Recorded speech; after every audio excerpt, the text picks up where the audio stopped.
12 August school থেকে বাড়ি ফেরার পথে বরগুনার গগন মেমোরিয়াল মাধ্যমিক বিদ্যালয়ের এক শিক্ষার্থীকে মারধর করে কিশোর গ্যাংয়ের সদস্যরা। এ ঘটনায় আতঙ্ক ছড়িয়ে পড়ে স্কুলের শিক্ষার্থীদের মাঝে। শ্রেণীকক্ষে কমতে থাকে উপস্থিতি। পরে হামলাকারীদের গ্রেফতারের দাবিতে মানববন্ধন করেন শিক্ষক শিক্ষার্থীরা।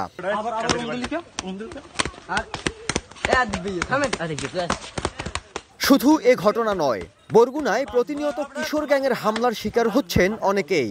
আর এসব সহিংসতার ভিডিও সামাজিক যোগাযোগ মাধ্যমে ছড়িয়ে পড়ায় আতঙ্ক বিরাজ করছে শিক্ষার্থী, অভিভাবক ও স্থানীয়দের মাঝে।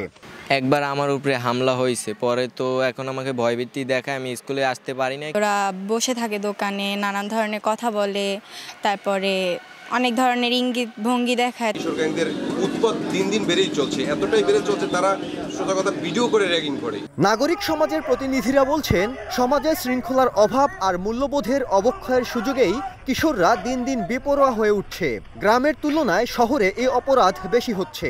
শাসনের অভাবে, শিক্ষার অভাবে এভাবে নষ্ট হয়ে যাচ্ছে এবং অপরাধ প্রবণতার সাথে তারা জড়িয়ে পড়ছে। কিশোর গ্যাং এই বেপরোয়া হওয়ার আগেই আমাদের পরিবার সমাজ নিয়ন্ত্রণ করা জরুরি বলে আমরা মনে করি। পুলিশ বলছে, অভিভাবকদের অসচেতনতার কারণেই অপরাধে জড়াচ্ছে কিশোররা। কোথাও যদি কোনো ঘটনা ঘটে যায়, তখন আমরা মামলা রুজু সহ আইনানুগ ব্যবস্থা যেটা সেগুলো করি, আসামি গ্রেফতার এবং তাদের বিরুদ্ধে বিচারের ব্যবস্থা আমরা করব।